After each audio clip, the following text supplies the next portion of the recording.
Mais d'abord le journal de 8h sur Europe 1. Fanny Marceau, bonjour Fanny. Bonjour Dimitri, bonjour à tous. L'accouchement aura été long, mais la France devrait avoir enfin un budget pour 2025. Aujourd'hui, l'échec des 2 motions de censure hier contre François Bayrou a permis de valider le projet de loi de finances à l'Assemblée. Il doit encore être définitivement adopté au Sénat dans la journée. Objectif de ce texte, ramener le déficit public à 5,4% du PIB. Et pour ça, il compte notamment sur les contributions exceptionnelles des entreprises. Bonjour Christophe Bordet. Bonjour à tous. Les grandes sociétés vont devoir mettre la main à la poche, mais les petits auto-entrepreneurs aussi, et ils ne cachent pas leur colère ce matin. Oui, alors les auto-entrepreneurs ont l'impression d'être un peu les dindons de la farce de ce budget 2025. 250 000 d'entre eux se retrouvent désormais dans l'obligation de payer la TVA dès 25 000 euros de chiffre d'affaires contre 37 500 euros auparavant. Une TVA à 20% qui va fragiliser les plus jeunes, ceux qui démarrent leur activité. Quelles conséquences? Tiens, pour leur business, Grégoire Leclerc est le président de la Fédération des auto-entrepreneurs. Pour des particuliers, ils vont devoir augmenter leur prix de 10 ou 20%. Soit ils n'y arrivent pas parce qu'ils sont contraints en termes de compétitivité, en termes de positionnement sur leur marché, ou parce que leurs clients n'ont pas les moyens. Et donc, ils vont baisser leur marge en payant eux-mêmes la TVA qu'ils auraient dû collecter. Alors coiffeurs, à domicile, jardiniers, beaucoup ont quitté leur activité salariée pour devenir leur propre patron. Le budget dit s'attaquer aux plus riches. C'est loin d'être le cas de ces auto-entrepreneurs. On touche, encore une fois, des toutes petites entreprises, des travailleurs pauvres, des travailleurs précaires, des gens qui ont peu de revenus. Je rappelle qu'un revenu maximal en auto-entreprise, sous le plafond actuel de la TVA, c'est 2 200 euros par mois. Aujourd'hui, on va redescendre le revenu maximal à 1 600 euros par mois. Donc, on va à nouveau fragiliser et appauvrir un peu plus les gens qui se lèvent tôt, qui travaillent beaucoup et qui malheureusement ne se sentent pas soutenus. Résultat de cette nouvelle taxation, le président de la Fédération des auto-entrepreneurs craint que les activités au black ne se développent, ce qui aura pour effet un effet contre-productif pour les caisses de l'État. Il y aura de la sous-déclaration, il y aura une deuxième entreprise créée par le conjoint ou la conjointe pour facturer le reste de la prestation. Il y aura peut-être du cumul avec du portage salarial. Seules les entreprises qui sont vraiment en phase de croissance vont passer par l'expert comptable et augmenter leur volume d'affaires. Et la Fédération des auto-entrepreneurs, 2,7 millions de créateurs d'entreprises, de dénoncer la pression des artisans qui voient dans leur statut l'éternelle guéguerre, une concurrence déloyale. Merci Christophe Bordet. Le projet de loi de finances 2025, en revanche, met le paquet sur la santé. Avec notamment une rallonge d'1 milliard d'euros sur les hôpitaux. Mais cela va-t-il suffire à mieux soigner les Français dans les campagnes, loin des hôpitaux? Ce sont surtout les généralistes qui font défaut. À Bayinghem, les Éperlec, à côté de Saint-Omer dans le Pas-de-Calais, on manque tellement de médecins que les 2 praticiens à la retraite ont dû reprendre du service. Reportage du correspondant d'Europe 1, Maximilien Carlier.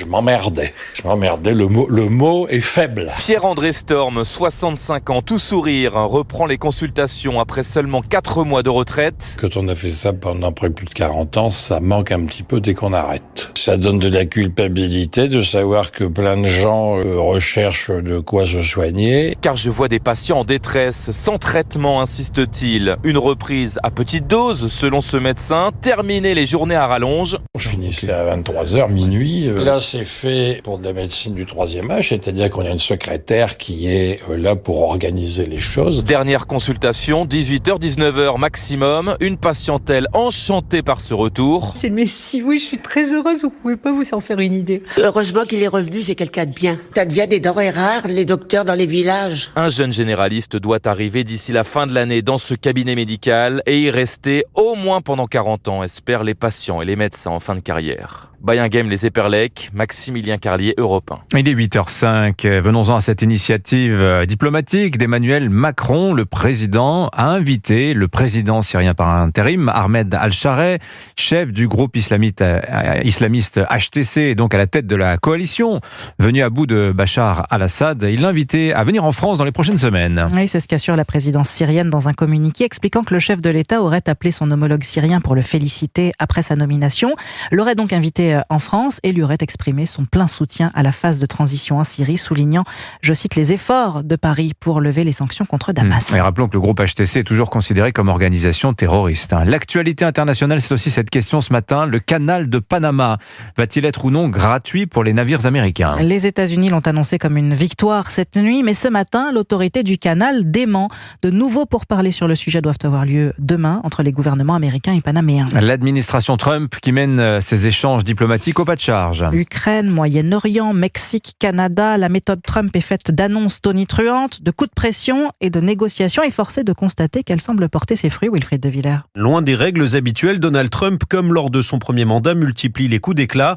Yannick Mirer, spécialiste des États-Unis. Il n'y a pas de méthode diplomatique puisqu'il récuse la diplomatie. Ce sont toujours des ballons d'essai très offensifs, voire même très agressifs. Exemple, le Groenland, Panama. Et puis on voit ce qui arrive. N'empêche que M. Trump obtient les résultats, au moins à court terme, comme le déploiement de troupes mexicaines à la frontière. Donald Trump cherche aussi à créer l'effet de surprise, à déstabiliser ses adversaires tout comme ses alliés. Qu'importe la réalité de ces déclarations du moment que les résultats sont là. Jean-Éric Brana est enseignant à l'université Paris-Assas. Il faut comprendre qu'avec cette stratégie-là, il donne l'impression qu'il est capable de tout. Et c'est vrai que ceux qui sont dans le viseur de Donald Trump, pourrais-je dire, ont intérêt à se tourner vers lui et à discuter. C'est ce que fait l'Iran. L'Iran désormais ouverte à la négociation avec l'administration Trump, tout juste après les déclarations du président américain sur Gaza.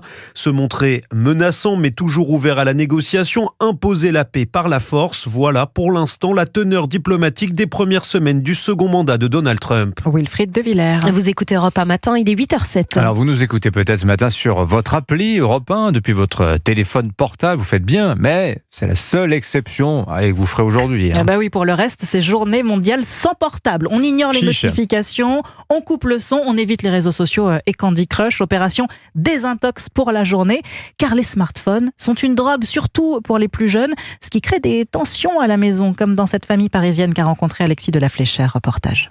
Je veux plus te voir dessus, c'est des heures pleines, tu veux que je te montre ?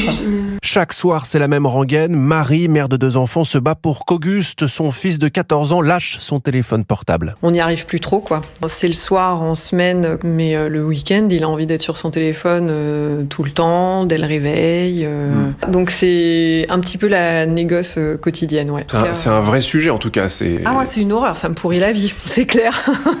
Une source de conflit que confirme l'adolescent. Par exemple, le soir, il faut que je le rende, mais moi, j'aimerais bien l'utiliser un peu plus tard. Souvent, le soir, il y a un conflit à propos de ça. Et pour reprendre le contrôle, les parents ont mis en place des limites de temps sur les applications qui se bloquent automatiquement au bout de 30 minutes. Je peux plus aller du tout sur l'application, ça met une limite de temps. Donc concrètement, qu'est-ce que tu vois sur l'application ? Un écran tout noir avec écrit limite de temps et après faut que je demande à ma mère de me rajouter pour pouvoir réutiliser l'application. Une demande qui rouvre évidemment les négociations et les tensions familiales. Alexis de la Fléchère. Tiens, puisqu'on pose le portable, partons déambuler dans les allées du salon Rétromobile. Il a ouvert ses portes hier, porte de Versailles à Paris. Et la star cette année, c'est la divine DS de Citroën. Ces formes iconiques sont sur l'affiche du salon et un mini-musée lui a même été consacré pour marquer ses 70 ans.